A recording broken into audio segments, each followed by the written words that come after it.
We complete the last act and then I give you a chance to speak.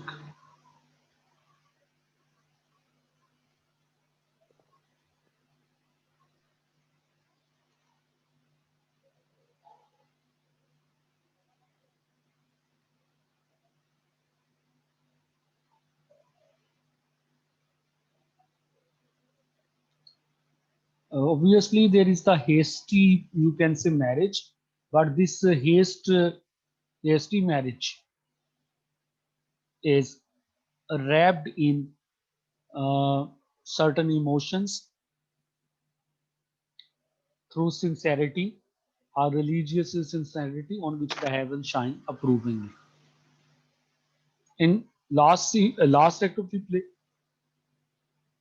the great scene of last act begins lightly, and all confusions of identity, confusions of Cesario, Voila, Sebastian, duel of Cesario and Andrew, uh, they are going to be uh, cleared. Malvolio's letter is introduced less as a reminder than as a way of getting the scene quietly started. Orsino's natural benignity, his good humor is a foil to the passions he will be called upon to show, and his dialogue with Antonio begins. Antonio was arrested by uh, Orsino's men. Orsino is stunned, but still not angry with Antonio. He generously and eloquently acknowledges his enemy's past bravery, Antonio's past bravery. Antonio reiterates his charge against the supposed Sebastian and delivers a speech of full circle of events since the shipwreck. He tells that he met a man, Sebastian, whom he made a bond of friendship, and he gave him his purse, but no, he is seen nowhere. The 3 months for which both Antonio and Antonio insist that they have had, the young man's company also seem to be bringing on the denouement through the very fact of their inconsistency. Actually, Orsino claims that with Cesario, he has spent 3 hours, 3 months, and he was in his service. Antonio claims that that man was his friend, and he gave him money. Olivia's entry precludes premature investigation of the point and substitute a last agonizing of the character's emotion. Her final refusal of Orsino's suit precipitates his outburst. His first impulse is to kill her. His second, to kill Voila. I will sacrifice the lamb that I love to spite a raven's heart within a dove. That's also a very famous line of this play, much quoted uh, when Olivia says, "Okay," and Voila responds to his mood.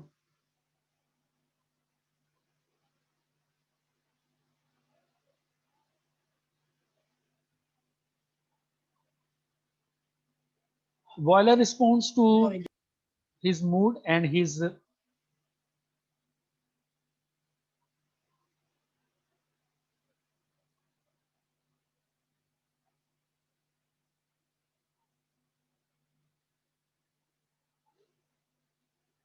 and to its expression, and I most jocund, apt, and willingly to do you rest, 1,000 deaths would die. To do you rest, 1,000 deaths would die. That's, you can say, Voila's determination to sacrifice for the sake of uh, her Duke Orsino. And that's, you can say, declaration of love actually on the part of Voila for Duke. The next moment, there is the dialogue Olivia. Where goes Cesario? Her replies, after him I love, more than I love these eyes, more than my life, more by all mores than ever I shall love wife. This speech prompts Olivia to disclose her marriage. Her disclosure does not at once release the whole tension. The priest's weighty statement allows the fact of the marriage to sink into Orsino's mind, and when he next speaks, flaming passion has given way to a smoldering resentment which would create a distress on Viola's account. Because Olivia is here to disclose her marriage with Susanna, which was actually the marriage with Sebastian. And here she is seeing the man, you can say, in a different uh, mode, who is ready to lie down her life for the sake of her master. There was, you can say, need of Sebastian would come and everything will be settled. But before Sebastian arrives, there comes Sir Andrew, and his appeal for a surgeon is addressed to Olivia, and his amazement when he sees Viola is an excellent comic moment, for he has obviously run away from Sebastian as fast as his legs will carry him.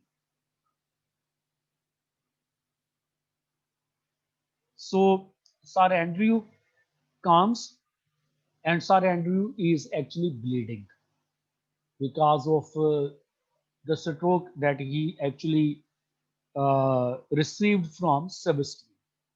But when he comes in the court, he fought Sebastian out of the court. Now he is seeing a man very like Sebastian in the court, and that's his scenario. And he cannot believe that this man is here and everywhere. And in a comic mood, you can say Andrew rushes away.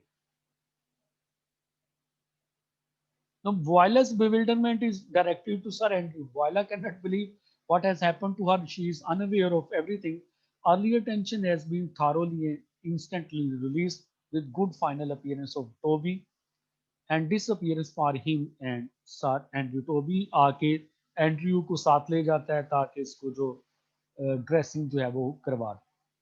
Sebastian's apology for wounding Sir Toby permits his spontaneous mention of the marriage. Yet his entry does not lead into a burst of explanation but into his reunion first with Antonio and then with Boila, whom he does not see till the other's amazement has directed his attention to her.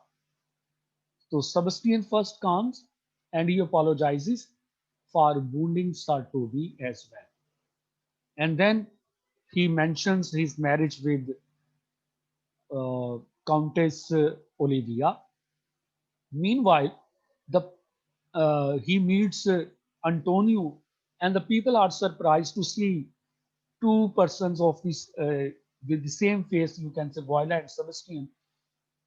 Then, joyful mood of their recognition is tempered with mystery and even with awe. Length of this dialogue and its return to loveliness and romance after Andrew's ridiculous interruption allows Olivia time to accept in silence her mistake as a happy one. Now she realizes that Viola is the girl, but Sebastian is her twin brothers, and her love can be directed, and her mistake can end in a happy way. It allows Orsino time to arrive by an equally discreet process of silence at the position from which he can begin proposing marriage to Viola. So in this way, you can say the characters get reconciliation, and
Uh, I want to just share one line of twins that is about the theme of double in the play.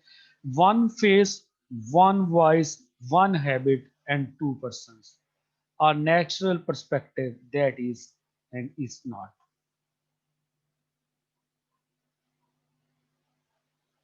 And then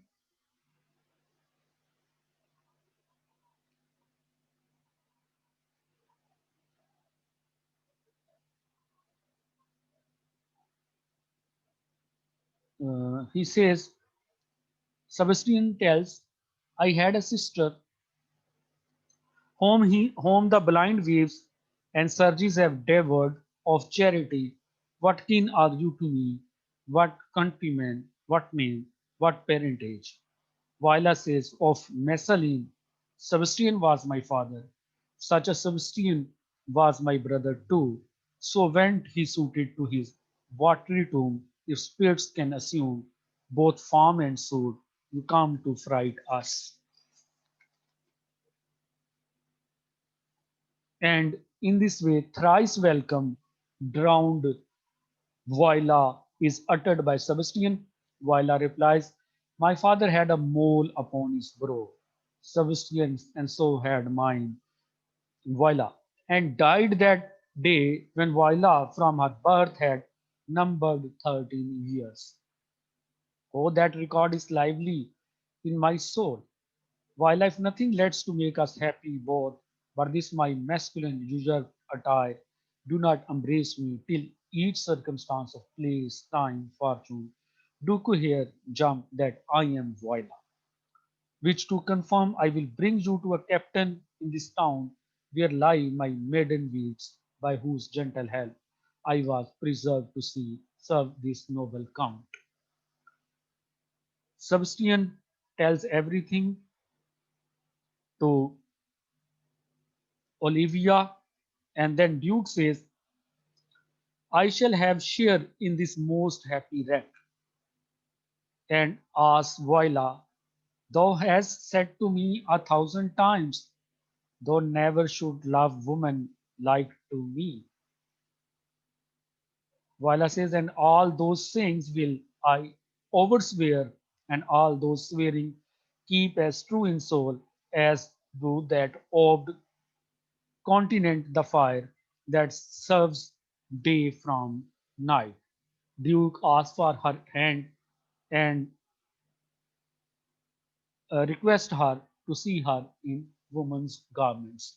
She replies that she will get her garments from the captain, and you can say everything is reconciled, but Malvolio needs a clarification.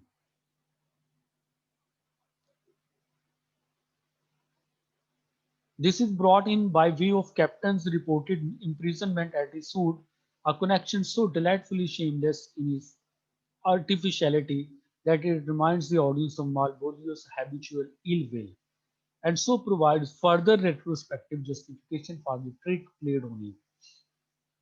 Mean Malvolio had an evil intention, negative intention about others.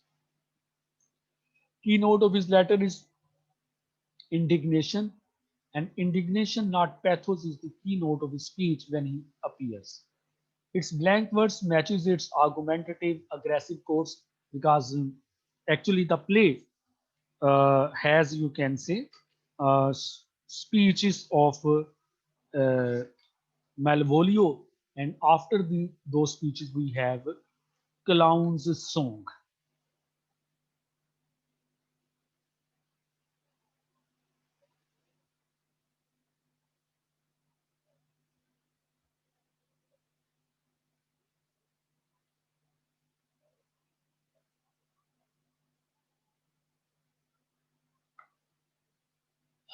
Uh, he all Malvolio also asked Olivia about the letter and her handwriting, which she uh, clears that it's not her writing, but she confesses that it resembles her writing.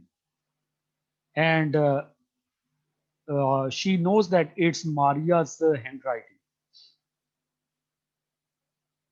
uh, and then she recalls that it was Maria who first told him that Malvolio was a deranged man, a mental type.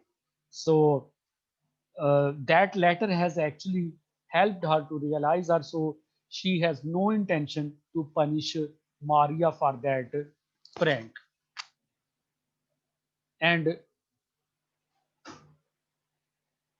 ultimately, uh, Malvolio, even at the end, shows resentment, and he thinks that they will have to pay. He exits in strong angry mood. Olivia admits that Malvolio has been notoriously abused, uh, and Duke Orsino asks Fabian to follow Malvolio and Malvolio and make him reconcile. Clown's song concludes this play, and that song is very, you can say, mirthful song, and it actually captures the music. This play is often taken as, you can say, a comparison of musical rhythm, the way, you can say, musical impact is created, the that is seen through the placement of songs at different parts of display, and uh, also, you can say, the structure of the play is a musical. Musical structure of this play brings that play, 12th Night, as one of the most musical comedy of Shakespeare. So that was an introduction of this play. Uh,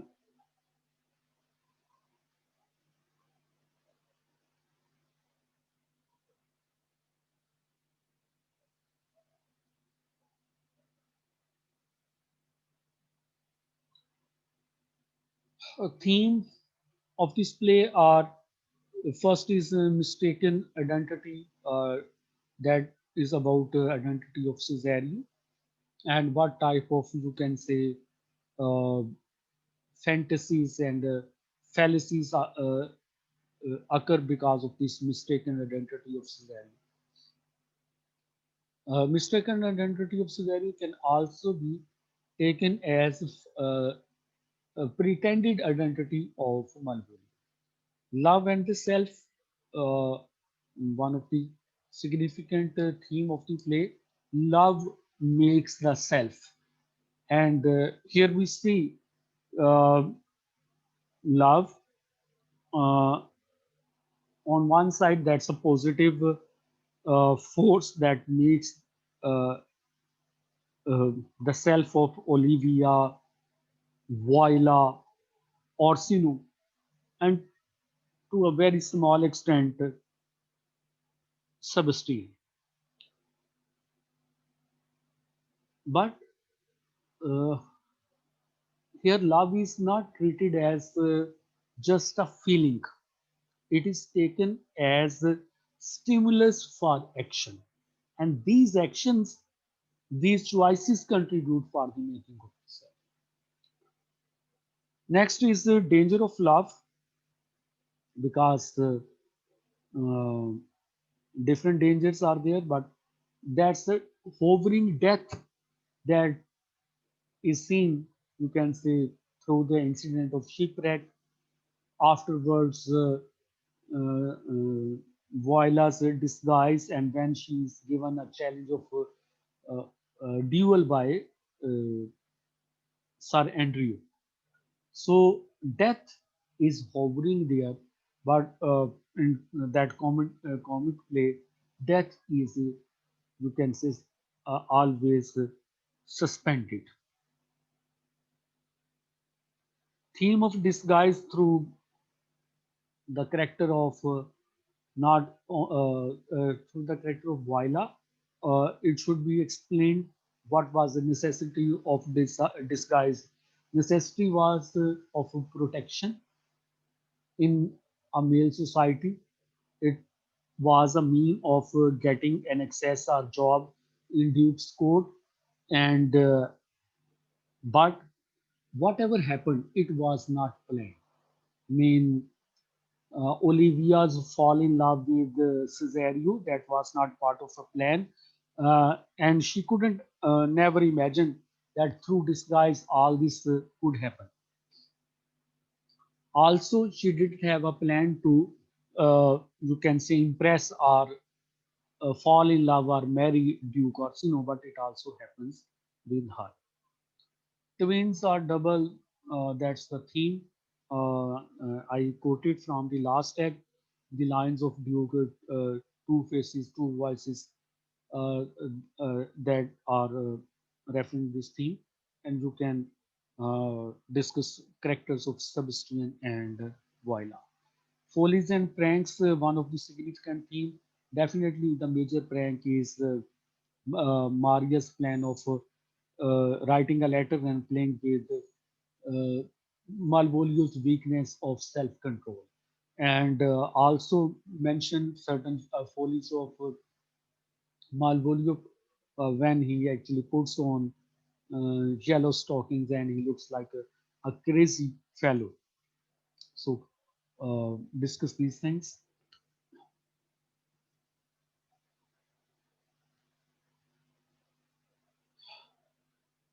As for critical reception of this play is considered in 18th century Restoration age, uh, there were critics who you can say commented on this play. Most significant was Samuel Johnson, who has a comment that in the graver part, elegant and easy, and in some of the lighter scenes, exquisitely humorous. So that was a statement that was to determine worth as comedy, and Wealth Night was appreciated here. In 19th century, more you can say profound debates arose in regarding this play.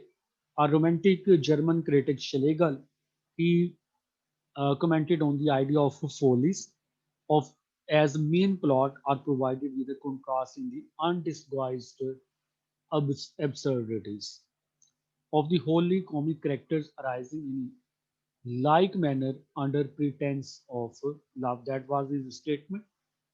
So his idea was that major focus of this play is not love. Major focus of this play is to expose follies.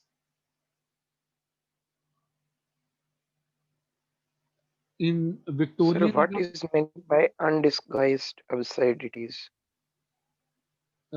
undisguised absurdities mean where there is no pretension, and that was also seen, you can say, in the manners of exaggerated speeches of the character, or you can say uh, very first appearance of the Duke. That was in some whole, you can say, absurdity. Absurdity you can read as irrational strain in the character of Duke. But that is one example. Other can be character of Sir Toby, Sir Andrew. I mean, they are the noblemen, they are the lords, but they are, you can say, playing absurdities. These are undisguised absurdities.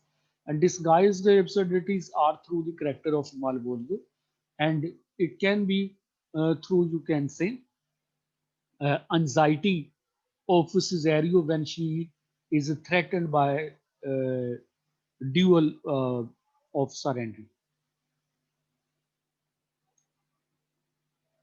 Krasink idea is explicitly he makes a moral interpretation of Twelfth Night, and has a focus on the portrayal of deep and true love, and he thinks that true love is seen in sound, healthy natures. So characters who have sound, healthy natures like Sebastian and Duke and their female counterparts, they have, you can say, true love, and the characters which don't have sound, healthy nature, which have ill will, like Malvolio, they don't deserve, you can say, love, or they cannot make true and deep love. They can make only desires, as he desired to marry Olivia. In contemporary criticism, there is W.H. Auden, and Auden's uh, is the, you can say, modernist critic, but is different from T.S. Eliot and Ezra Pound. His uh, idea is that Shakespeare's mood of puritanical aversion to all those pleasing illusions which men cherish. He thinks that puritanical aversion to all pleasing illusion, that was the purpose of writing this play. Mean here illusions are कि जो बंदा बहुत serious दिखाई देगा तो वो responsible होगा, dutiful होगा, और उस अगर ऐसा कोई बंदा है तो वो फ्रूटफुल होगा, रिजल्ट ओरिएंटेड होगा। ये सारे जो हैं वो ऑर्डन के ख्याल में ये मिस्टेकन बिलीव्स थे, और शेक्सपियर ने इन प्यूरिटेनिकल आइडियल्स को जो है वो यहाँ पे एक्सपोज किया है कि अपनी शक्ल संजीदा बनाने से जो है कोई शख्स जो है वो फ्रूटफुल नहीं बन जाता, बल्कि वो उसका एक्शन होगा कि वो बताएगा कि वो क्या है, और इसके साथ साथ उसकी ऑनेस्टी बताएगा। क्योंकि इस प्ले में जो मालवोलियो के करेक्टर के ऊपर जोर दिया जाता है वो यही है कि जो प्रिटेंशंस हैं, pretension spoils frankness, truthfulness, and spontaneous truthfulness that is seen, you can say, those characters who are not claiming their, you can say, responsibility and seriousness and dutiful, but they are actually more reliable. The person who is claiming that, he is least reliable. So Auden's judgment is that the play is less about love and other themes and more about exposing puritanical aversion to pleasing illusions. Another uh, Shakespearean critic, Frank Kermode, he thinks that Twelfth Night is a comedy of identity set on the borders of wonder and madness. So you can say conventional themes are uh, being recalled through Frank Kermode, but one idea is borders of wonder and madness. You can say that is significant. Sir, what is meant by wonder and madness here? Wonder I through surprises, different things come to them, and madness. In play actually that's Malvolio, which is the time and again called mad, crazy. But Kermode reading is that all characters have strain of madness. So here, madness term is being used in modern sense, and it means that the people have abnormal strains, and that abnormal strain was in the personality of Viola, in personality of Olivia, personality of Duke, even जो है personality of Sebastian, जिस तरीके से उसको मतलब कि एक suddenly कहा जाता है कि जी एक वो जो सडन सरप्राइज ऑफ लव मिलता है, the way he responds to it, he is not sceptical, he is more, you can say, hilarious towards. उसी तरह जो करेक्टर्स हैं टोबी, एंड्रयू वगैरह, जिन्होंने अपनी जिंदगी को सिर्फ इस काम के लिए लगा रखा है कि हमने जरा दूसरों से छेड़खानी करके तो अपनी लाइफ को जो है वो प्लेजरेबल जो है वो बनाना। So it means, sir, this is not psychological madness. This is, in fact, imaginative or fantasy-based madness. Um, Actually, there is a strain of abnormality, and that abnormality we can say because of excess of fantasy. तो उसकी वजह से ये चीज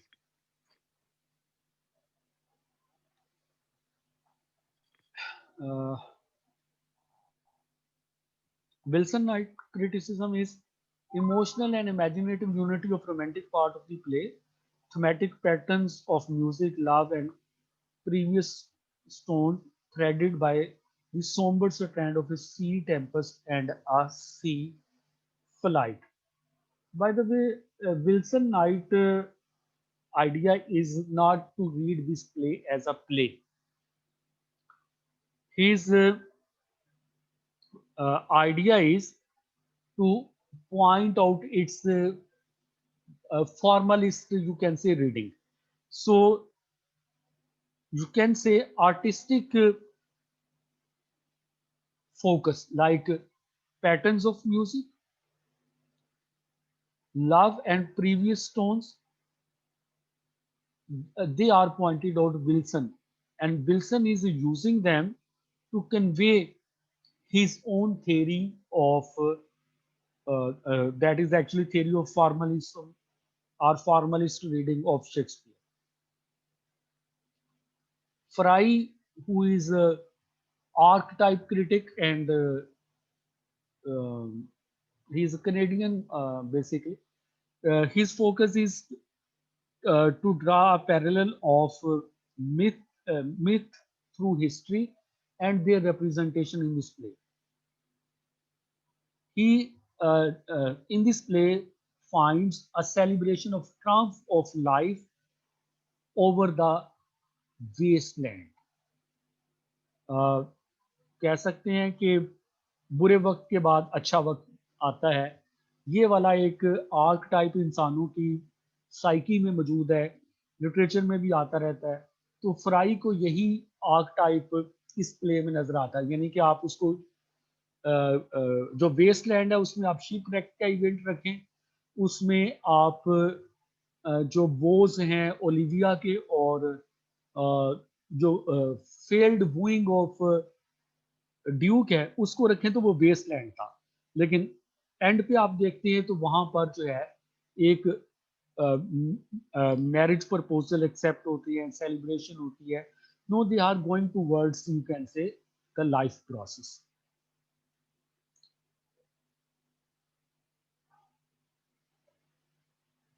So with this I end this presentation, and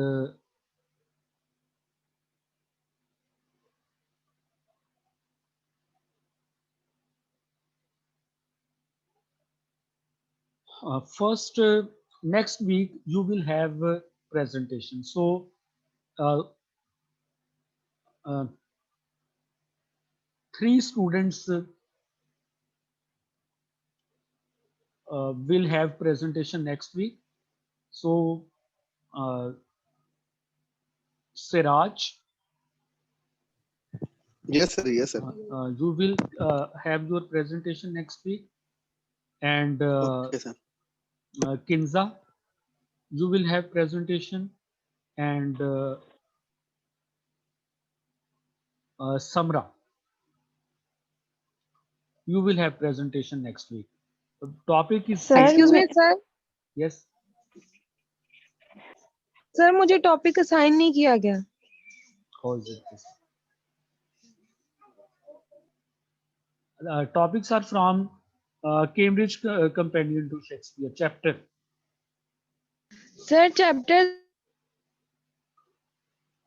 You है were but not, उस list में मेरा नेम ही नहीं है। मैंने राज भाई से भी बोला था लेकिन मुझे चलें फिर आपका आपको भी मैं टॉपिक दे देता हूँ, लेकिन आप की प्रेजेंटेशन फिर जो है वो नेक्स्ट वीक नहीं रखते। Sumera, can you do this? Hello sir already आपने चैप्टर डिवीजन की हुई है, ये लेकिन जो बुक है ना, हाँ हाँ वो किंजा कह रही हूँ उसके अकॉर्डिंग, हाँ उसके अकॉर्डिंग आपने चैप्टर डिवीजन की हुई है। गोक्यूस में मेरा नाम भी मेंशन नहीं है। मैंने आपसे कहा भी था कि मुझे टॉपिक अभी नहीं असाइन हुआ। जो कैम्ब्रिज की बुक है उसके जितने भी चैप्टर्स हैं वो ऑलरेडी असाइंड हैं स्टूडेंट्स को, और उसकी लिस्ट Yes, भी sir. सिराज ने बनाई हुई है। सिराज के पास वो लिस्ट है। फर्स्ट जो 3 स्टूडेंट्स हैं उनमें सिराज हैं, और I think let me send you may have it's account.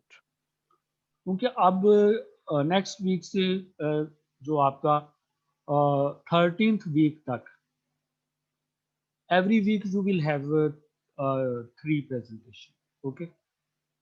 तो आपने ओके उन सर, प्रेजेंटेशन को जो है वो डिलीवर करना मैं सर वो आपको लिस्ट सेंड कर देता हूँ, है। जी। और वो आप लिस्ट देख लीजिएगा, हमारे ग्रुप में होगी ये एमफिल वीकेंड वाले में।